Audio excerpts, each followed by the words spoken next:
नमस्कार दोस्तों, स्वागत है रिवीजन क्लास में।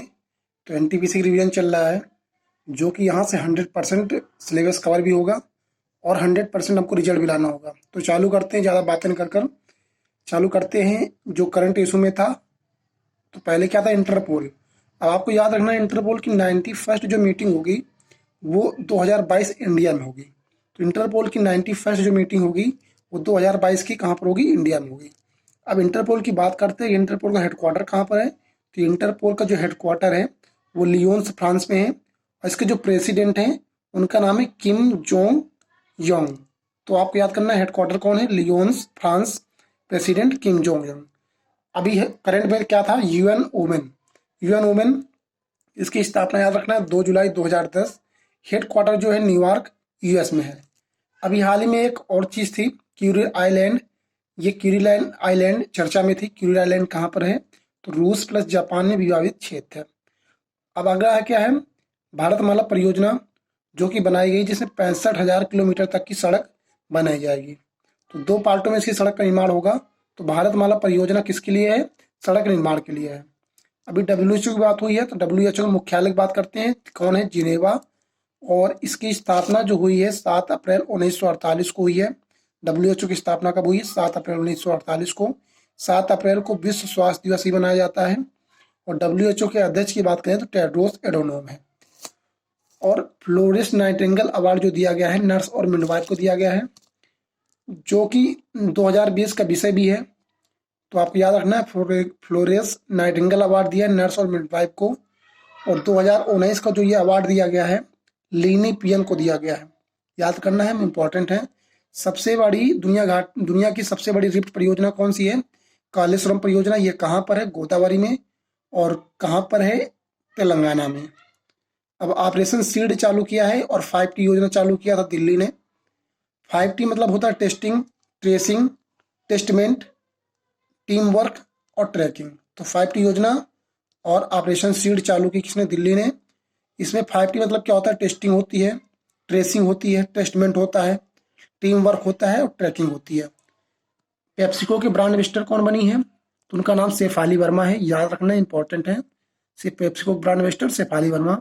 ब्राजील के राष्ट्रपति जायर बोल्सोनारो है। यह 71st गणतंत्र दिवस समारोह पर भारत आए थे। इंपॉर्टेंट है, याद रखना। गुआनो पक्षी हाल ही में चर्चा में था, जो कहाँ पाया जाता है, पेरू और चिली के समुद्र तट पर पाया जाता है। बात करते हैं विपो की, तो WIPO विपो का हेडक्वार्टर है, वो जिनेवा स्विट्जरलैंड में है। स्थापना 1907 में हुई। इंपॉर्टेंट है। अब भारत में टोटल जज की संख्या कितनी है, तो टोटल जज की संख्या 34 है। और जो हमारे शरद अरविंद बोबड़े हैं वो 47वें नंबर के हैं। अनुच्छेद 24 में CGI की बात होती है। और आगे बात करें, सर्वश्रेष्ठ सूचना प्रौद्योगिकी को चुना गया है। तो कौन बताना है आपको, कौन सा ऐसा क्षेत्र है जिसको सर्वश्रेष्ठ सूचना प्रौद्योगिकी के लिए चुना गया है। तो सूचना प्रौद्योगिकी के लिए चुना गया है बेंगलुरु को। बात करते हैं कुछ इंपॉर्टेंट राजधानियां। सीरिया सीरिया की बात करते हैं, राजधानी डेमाकस है। और राष्ट्रपति है बशर अल असद है इनके राष्ट्रपति। अभी हाल ही में अनाक क्राकटू ज्वालामुखी खबरों में थी। अनाक क्राकटू ज्वालामुखी कहाँ की है, तो इंडोनेशिया में है। इंडोनेशिया की राजधानी क्या है, जकार्ता। और आगे क्या है, भारत प्लस पाक जो सीमा रेखा बनाती है उसको रेड क्लिफ बोलते हैं। भारत और चीन के बीच में जो सीमा रेखा बनती है उसको मैकमोहन बोलते हैं। भारत प्लस अफगानिस्तान की सीमा रेखा को डूरंड बोलते हैं।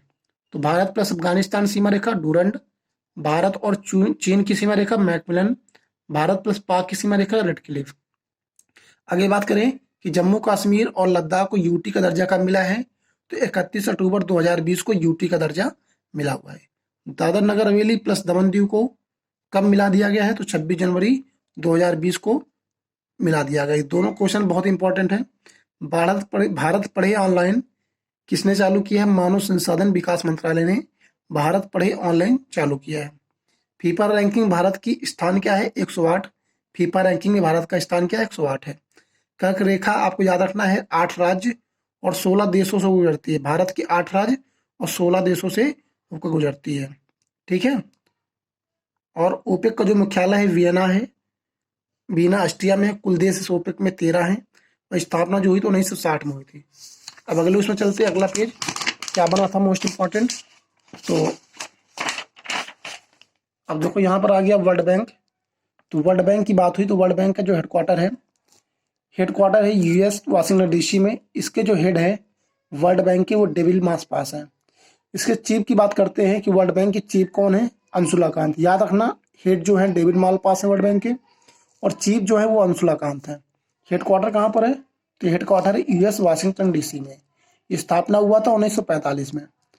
इसी समय क्या हुआ था, आईएमएफ भी बना था। आईएमएफ का जो हेडक्वार्टर है वो कहाँ पर है, यूएस वाशिंगटन डीसी।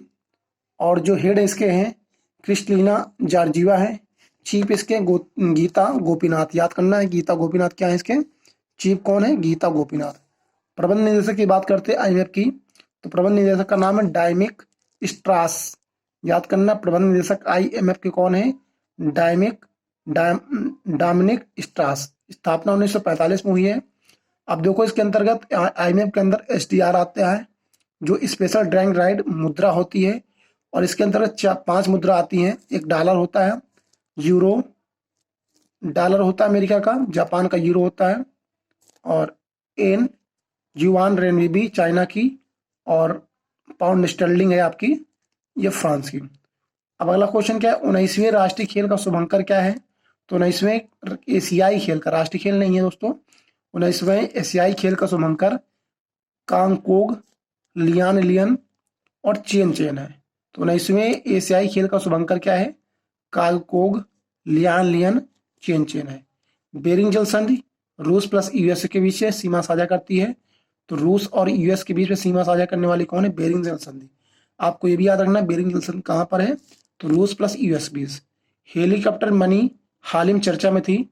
तो हेलीकॉप्टर मनी किसने चालू की थी, मिल्टन फ्रीडमैन ने चालू की थी हेलीकॉप्टर मनी। अब देखो क्या करते हैं, स्टैटिक जीके जो कि पिछले साल बना है, एग्जाम पॉइंट्स से बहुत ही इंपॉर्टेंट है। तो भारतीय संविधान में पहली बार संशोधन कब हुआ था, तो 10 मई 1951 में हुआ था।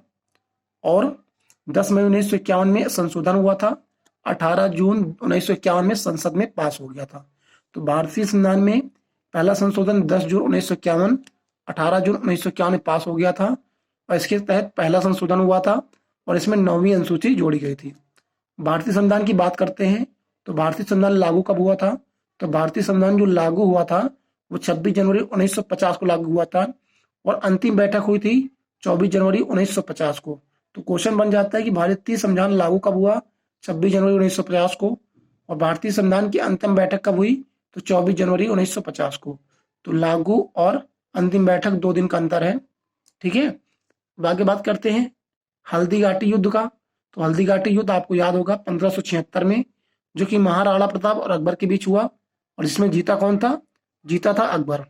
महाराणा प्रताप इससे क्या होते हैं, इनको बहुत ही ग्लानि होती है और इनकी क्या हो जाती है, ये बीमार पड़ जाते हैं, इसी से हत्या हो जाती है। तो हल्दी घाटी युद्ध 1576 ईस्वी में महाराणा प्रताप अकबर, और जीता कौन, अकबर जीता। मुगल सेना का हल्दी घाटी में नेतृत्व कौन कर रहा था, क्वेश्चन आ जाता है, मान सिंह और आसफ खां। अगला क्वेश्चन क्या है, कर्णम मल्लेश्वरी, संजीता चानू, सुखेंडे, सतीश शिवलिंगम और मीराबाई चानू, ये भारोत्तोलन से संबंधित है। कुछ खिलाड़ी हैं भारोत्तोलन से, तो कर्णम मल्लेश्वरी, संजीता चानू, सुखेंडे, सतीश शिवलिंगम, मीराबाई चानू और भारोत्तोलन से संबंधित है। रॉलेट एक्ट की बात करते हैं तो रॉलेट एक्ट का पास हुआ था 1919 में, और उस समय के गवर्नर कौन थे, वायसराय कौन थे, लॉर्ड जेम्स फोर्ड के शासनकाल में रॉलेट एक्ट चालू हुआ था। अब 1919 में कुछ घटनाएं और घटी। 13 अप्रैल 1919 में जलियांवाला बाग हत्याकांड भी हुआ, और 19 अक्टूबर 1919 को खिलाफत दिवस मनाया गया। तो रॉलेट एक्ट कब पास हुआ, 1919, और इसमें कौन सी घटना घटी, 13 अप्रैल 1919 को जलियांवाला बाग हत्याकांड हुआ, 19 अक्टूबर 1919 को खिलाफत आंदोलन हुआ। और बात करें लॉर्ड चेम्सफोर्ड के शासनकाल में लखनऊ अधिवेशन भी हुआ था 1916 में। आगे बात करें चंद्रमा का चक्कर लगाने वाला उपग्रह कौन है, तो चंद्रमा पर का चक्कर लगाने वाला तो उपग्रह कोई नहीं है। तो चंद्रमा का चक्कर लगाने वाला पहला उपग्रह कौन था, तो चंद्रमा पर चक्कर लगाने पहला उपग्रह लूना 10 था। अब आगे याद करना है कि इससे कुछ इंपॉर्टेंट है, लूना 3 क्या था, पहला अंतरिक्ष यान जो चंद्रमा में गया था वो लूना 3 था। पहला अंतरिक्ष यान जो लूना में गया था वो कौन था, लूना 3। फिर याद करना है आपको, चंद्रमा का चक्कर लगाने वाला पहला उपग्रह लूना 10। लूना 3 से पहला अंतरिक्ष यान गया था चंद्रमा पे।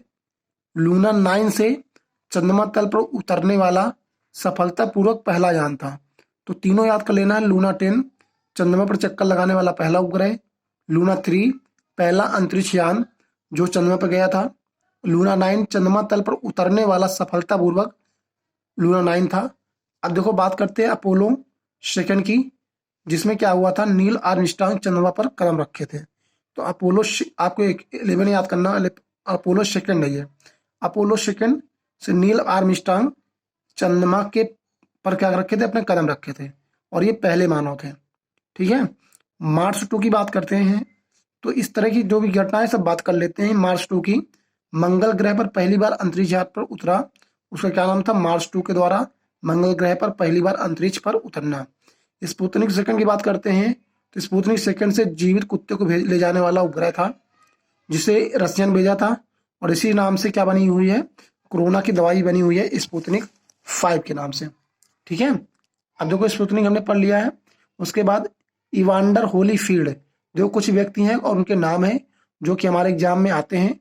तो इवांडर होलीफील्ड, इनका नाम क्या, द रियल डील। तो आ जाता है द रियल डील के नाम से कौन जाना जाता है, इवांडर होलीफील्ड। फिर फ्लाइंग फिश के नाम से तो माइकल फिलिप्स को फ्लाइंग फिश के नाम से जाना जाता है। टारपीडो के इयान थोरपे, टारपीडो कौन है, इयान थोरपे। ब्लैक पर्वत, पेले। अब देखो Andre Agassi, Dennis the Minos, ये क्वेश्चन पूछा गया है पिछले साल कि डेनिस द मिनोस किसे कहा गया, आंद्रे अगासी को डेनिस द मिनोस कहा गया। पहला आधिकारिक अंतरराष्ट्रीय मैच कब खेला गया, तो याद रखना है, पहला आधिकारिक अंतरराष्ट्रीय मैच जो खेला गया था किसके बीच खेला गया था, यूएस प्लस कनाडा के बीच में खेला था। अंतरराष्ट्रीय क्रिकेट का जो जन्मदाता है उसका नाम इंग्लैंड है। और पहला टेस्ट जो खेला गया था 1877 में ऑस्ट्रेलिया और इंग्लैंड के बीच खेला गया था। पहला अगर अंतरराष्ट्रीय मैच पूछे तो यूएस और कनाडा, पहला टेस्ट पूछे तो 1877 में ऑस्ट्रेलिया और इंग्लैंड के बीच में खेला गया था, और इसके जन्मदाता कौन है, इंग्लैंड है। अब आगे बात करते हैं। कुछ बीसीसीआई के जो अध्यक्ष हैं वर्तमान में कौन है, सौरव गांगुली है। और सचिव की बात करते हैं तो जय शाह हैं, जो कि अमित शाह के बेटे हैं। बीसीसीआई के अध्यक्ष कौन है, सौरव गांगुली, और इसके सचिव कौन है, जय शाह है। थार रेगिस्तान से जुड़ा क्वेश्चन देखते हैं। तो थार रेगिस्तान किससे जुड़ा है, चोलिस्तान जुड़ा है। और क्षेत्रफल किसका, थार रेगिस्तान का, तो ये है 2,60,000 वर्ग किलोमीटर है। और थार में क्या है, लूनी नदी लुप्त हो जाती है, ये इंपॉर्टेंट है। थार रेगिस्तान में लूनी नदी लुप्त हो जाती है। विश्व का सबसे बड़ा रेगिस्तान कौन सा है, साउथ अफ्रीका में। ये भैया विश्व का सबसे बड़ा रेगिस्तान है, और साउथ अफ्रीका में एक ये थार रेगिस्तान है। और साउथ अफ्रीका में क्या है, कालाहारी मरुस्थल भी है। और एक बात करते हैं वैली ओंटोलॉजी, कुछ शाखाएं हैं इससे। वैली ओंटोलॉजी में क्या होता है, वैली ओंटोलॉजी में प्राचीन काल के जानवरों, पौधों एवं अन्य जीवों के संरक्षित जीवों का अध्ययन। वैली ओंटोलॉजी में क्या है, प्राचीन काल में जानवरों, पौधों एवं अन्य जीवों के संरक्षित जीवों का अध्ययन है। नृत्य विज्ञान की बात करते हैं तो नृत्य विज्ञान है रीत रिवाज, इतिहास की परंपराओं का वर्णन। साइप्रस की राजधानी बात करें तो साइप्रस की राजधानी क्या है, निकोसिया साइप्रस की राजधानी है। ब्रुनोई की राजधानी देखें तो बंदर सेरी, ब्रुनोई की राजधानी साइप्रस की निकोसिया, ब्रुनोई की बंदर सेरी। किर्गिस्तान की बिश्केक, याद रखना है, पोलैंड की वारसा। औला आसफ अली किससे संबंधित है, भारत छोड़ो आंदोलन के समय क्वेश्चन बन जाता है कि पहली महिला का नाम बताओ जिसने भारत छोड़ो आंदोलन के समय झंडा फहराया था। तो औला आसफ अली, ये क्वेश्चन और बनता है। औला आसफ अली ने पहली बार झंडा कब फहराया था, तो आपको याद रखना पहली बार झंडा फहराया था भारत छोड़ो आंदोलन में, 9 अगस्त 1942 में हुआ था भारत छोड़ो आंदोलन। और इसी समय गांधी जी ने करो या मरो का नारा भी दिया था। मंगल ग्रह की बात करते हैं तो मंगल ग्रह में 2 चंद्रमा हैं, 2 उपग्रह हैं, फोमोस और डीमोस। सूर्य की परिक्रमा कितने दिन में लगाता है, 687 दिन में। मंगल ग्रह सूर्य की परिक्रमा 687 दिन में लगाता है। और बात करें इसका रंग कैसा है, लाल है। और लाल रंग किसके लिए, किस कारण है, आयरन ऑक्साइड के कारण। आयरन ऑक्साइड के कारण मंगल ग्रह का जो रंग है वो लाल है। सबसे बड़ा ज्वालामुखी की बात करें तो सबसे बड़ा ज्वालामुखी है ओलंपस मेसी। ओलिपस मेसी क्या है, सबसे बड़ा ज्वालामुखी है मंगल ग्रह का। अब ऐसे ग्रह के नाम बताने हैं जिसमें कोई ग्रह नहीं है, तो बुध और शुक्र, जिसमें कोई ग्रह नहीं है। पृथ्वी के एकमात्र उपग्रह है चंद्रमा, चंद्रमा यहाँ बड़ा की मात्रा होगी। लोकसभा चुनाव की बात करते हैं तो 2014 में 16वीं लोकसभा चुनाव हुआ था। और इसमें इंपॉर्टेंट क्यों है? क्योंकि इसी लोकसभा में नोटा प्रारंभ हुआ था। तो याद रखना है, नोटा का प्रारंभ कब हुआ था? 16वीं लोकसभा चुनाव में, जिसका मतलब होता है नॉन ऑफ द एबव। और पहली बार 2014 में 16वीं लोकसभा चुनाव में नोटा का यूज हुआ था। अब 2019 में कौन सी लोकसभा थी? तो 17वीं लोकसभा थी। बात करते हैं दाबुल्ला का स्वर्ण मंदिर कहाँ पर है? दाबुल्ला का स्वर्ण मंदिर श्रीलंका में है। स्वर्ण मंदिर कहाँ पर है वैसे? अमृतसर में, भारत का। दाबुल्ला का पूछे स्वर्ण मंदिर श्रीलंका में है।